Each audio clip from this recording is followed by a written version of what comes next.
శ్రీ వెంకటేశ్వర స్వామి సన్నిధిలో భక్తుల యొక్క తమ దర్శనార్థం ఎంతోమంది లక్షలాది మంది ఇవాళ తిరుపతి ఇవాళ రేపు స్వామివారి దర్శనానికి తరలి రావడం జరుగుతుంది.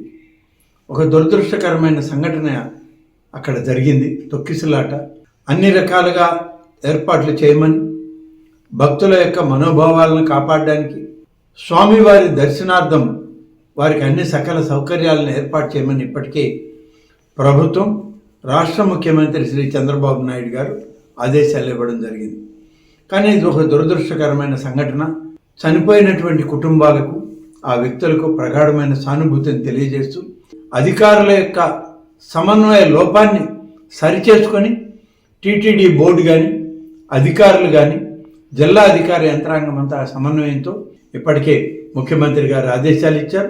దాని మీదట అధికారులతో సమన్వయ కార్యక్రమాలను చేస్తూ ముఖ్యమంత్రి గారికి, రాష్ట్ర ప్రభుత్వానికి అన్ని కార్యక్రమాల యొక్క వివరాలను అందించడం జరుగుతుంది. ఏదైతే జరగకూడదు అనుకున్నామో అదే ఈరోజు జరిగింది. ముఖ్యమంత్రి చంద్రబాబు నాయుడు గారు టెలికాన్ఫరెన్స్ నిర్వహించారు. నేను కూడా దాంట్లో పార్టిసిపేట్ చేశాను. ఆయన తీవ్రంగా బాధపడుతున్నాడు. కొంతమంది అధికారుల వైఫల్యం అని చెప్పేసి ముఖ్యమంత్రి గారు చెప్పడం జరిగింది.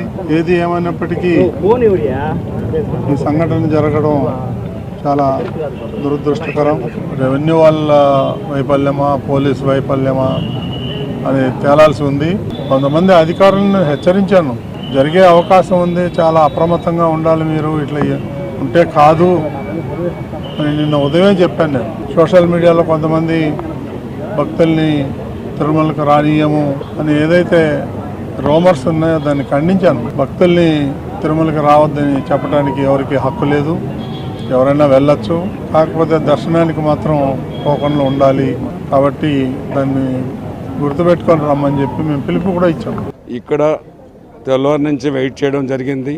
తమిళనాడు నుంచి, కర్ణాటక నుంచి, హైదరాబాద్ నుంచి, వేరే రాష్ట్రాల నుంచి ఎక్కువ అధిక సంఖ్య వైకుంఠ ఏకాదశి దర్శనం చూడాలని భక్తులు చాలామంది రావడం, దర్శనం ఓపెన్ చేస్తేనే కంట్రోల్ చేయలేని విధంగా అందరూ ఒకరిపైన ఒకరు తోసుకొని వెళ్ళడం జరిగింది. ఏది ఏమైనా కంట్రోల్ చేశారు పోలీసు విభాగం, ప్రభుత్వం. ఏదైనా కొంతమంది తొక్కిసలాట అయింది, ప్రథమ చికిత్స అందిస్తున్నారు. ఎటువంటి ఇబ్బందులు లేకుండా చేసేదానికి అన్ని వసతులు కల్పించి రోయా హాస్పిటల్లో, అవసరమైతే రిమ్స్లో కూడా మెరుగైన చికిత్సను అందించేదానికోసం మేమందరూ కూడా ప్రయత్నిస్తున్నామనేసి కూడా తెలియజేస్తాం. గాయపడిన వాళ్ళు ఒక 15 నుంచి 20 మంది ఉన్నారు. ఒక 5-6 బెడ్లలో, 8 బెడ్లలో ఉన్నారు. ఇద్దరు వేసి పెట్టి ఇద్దరు ఇచ్చేసాం. ఎటువంటి ఇబ్బందులు లేవు. వాళ్ళందరికీ కూడా ఒక్కొక్కరి దగ్గర ఒక్కొక్క డాక్టరు, ఒక్కొక్క స్టాఫ్ నర్సు అందరూ కూడా ఉండి మెరుగైన వైద్యాన్ని అందిస్తున్నారు. ఒక 15 నుంచి 16-17 మందే ఇక్కడ చికిత్స పొందుతున్నారు. మిగిలిన వాళ్ళంతా కూడా ఫస్ట్ ఎయిడ్ చేసుకుని వెళ్ళిపోవడం కూడా జరిగిందనేసి కూడా తెలియజేస్తున్నాం. చాలా దురదృష్టకర సంఘటన. ముందుగా క్షమించాలని చెప్పి నేను కోరుకుంటున్నా. శ్రీవారి భక్తులు దయచేసి క్షమించండి ఈ దురదృష్టకర సంఘటన. దీని వెనకాల ఎవరున్నారు, ఎక్కడ నిర్లక్ష్యంలో జరిగింది, వారి మీద కఠిన చర్యలు తీసుకుంటే. మేమైతే టీటీడీలో ఇలాంటి సంఘటన జరుగుతుందని మేమైతే ఊహించలేదు. ఇప్పుడే కలెక్టర్ గారితో, ఈవో గారితో మాట్లాడినాము. గాయపడిన వారికి మరుగైన సేవలు అందించాలని చెప్పి వారిని కోరినాం. తిరుపతి ఘటన చాలా బాధాకరం. మృతుల కుటుంబాలకి బాగా సంతాపం తెలియజేస్తా ఉన్నాం. సిపిఐ తరఫున ఇప్పుడే కార్యకర్తలు సహాయ చర్యలు కోరుకుంటా ఉన్నారు. అంటే ఏకాదశి సందర్భంగా సహజంగానే పిలిగ్రిమ్స్ ఎక్కువ మంది కొండకు వస్తారు. వాళ్ళకందరికీ కూడా ఫ్రీ టోకన్స్ ఇస్తామని టీడీ ప్రకటించింది. ఆ ప్రకారం జనం వచ్చారు. మరి గ్రౌండ్ లో వాళ్ళని పెట్టారు. వాళ్ళని ఒకసారి గేట్లు ఓపెన్ చేయడం వల్ల తొక్కిసారి జరిగిపోయి ఆ స్టాంపేడ్ లో కొంతమంది చనిపోయారు. 9 మంది 10 మంది లెక్క తర్వాత విషయం. ఈ విషయంలో మాత్రం పోలీసుల వైఫల్యంగానే మేము చూస్తా ఉన్నాం. పోలీస్ డిపార్ట్మెంట్ టీటీడీ సమన్వయం లోపంగా మేము చూస్తా ఉన్నాం. ఈ సందర్భంగా మృతుల కుటుంబాలకి తగిన సహాయం చేయాలని చెప్పేసి, వైద్య సదుపాయాన్ని కల్పించాలని, స్థానికంగా సిపిఐ కార్యకర్తలు చురుగ్గా పాల్గొని చెప్పేసి నేను విజ్ఞప్తి చేస్తూ వారి చనిపోయిన వాళ్ళకి ప్రగాఢ సంతాపం మరోసారి సిపిఐ తెలియజేస్తా ఉంది. అనుకోకుండా ఒకటేసారి అందరినీ జనాలను ఒకటేసారి వదిలిపెట్టేసరికి తోపులాట జరిగింది. రష్ పెరిగి ఇరుకుటంగా ఇబ్బందులు అయింది. కొంచెం పెద్దవాళ్ళకు, చిన్నపిల్లలు ఉన్న వాళ్ళకు చాలా ప్రాబ్లం అయింది. అక్కడ సరైన పోలీస్ వ్యవస్థ పకడ్బందీగా లేదు. 3-4 మెంబర్సే ఉన్నారు. తర్వాత కొంచెం తొక్కిసలాట అయినప్పుడు 20 మెంబర్స్ దాకా వచ్చిండ్రు.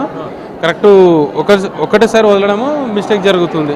కొంచెం నిదానంగా ఒక్కొక్కరిని వదిలితే ఒక్కొక్క దాంట్లోకి వెళ్ళి బాగుంటుండే. 4 లైన్లో ఉన్న వాళ్ళని ఒకరిసారి తోస్తే ఇరుకుటంలో 4 మెంబర్స్ పడితే 40 మంది వచ్చేస్తున్నారు దాంట్లోకి. అప్పుడు పెద్దవారికి చిన్నపిల్లలకు ఇబ్బంది, మాలాంటి వాళ్ళకు కొంచెం తట్టుకోగలుగుతాము, పర్వాలేదు. చాలా ఇబ్బంది ఉంది సార్. ఫస్ట్ టైం ఇంత ఇబ్బంది చూడడము. వైకుంఠ ఏకాదశికి ప్రతి సంవత్సరం వస్తాము, ఇబ్బంది పడడం మాత్రం ఫస్ట్ టైం. మంగాపురము అక్కడికి మేమందరం మళ్ళీ ఇక్కడికి వచ్చి అందరం తోసుకొని పోలీసు వాళ్ళు కూడా అస్సలు పట్టించుకోవడం ప్లానింగ్ లేదు. అన్ని ఖాళీగా ఉన్నప్పుడు అంతా బయట కూర్చోబెట్టి ఒకటేసారి తీసేదలకి అందరు చచ్చిపోయారు. ఇప్పుడు 11 ఉంటాయండి. ఫస్ట్ 1 నుంచి వదలాలి కదా, కంపార్ట్మెంట్ పొద్దున 4 వదిలేరు, 5 వదిలేరు, ఓటు ఎప్పుడు వదలరు, అంతా వచ్చి పడిపోయినారు ఒకేసారి. అప్పుడు తోపులాట్లో ఇబ్బంది జరిగింది. ఎందుకంటే 1 నుంచి వదులుతా వచ్చింటే ఈ సమస్య వచ్చేది కాదు. நாங்கள் சேலத்தில் மேச்சேரி சேலம்ல மேச்சேரி கூட்டத்தில் வந்து கட்டுறதுக்கு போனோம். கூட்டத்தில் போகும்போது வச்சு மெதிச்சு விட்டு இது பண்ணிட்டாங்க. எங்கள் வைப்பு தான் சார் அந்த சேலத்தில் மேச்சேரி சரி கையில் காசு போல எல்லாம் செலவு போட்டு உட்காந்து வந்த போல சார் எல்லாம் பண்ணுறது வந்த போல எல்லாம் எல்லாம் பண்ணுறது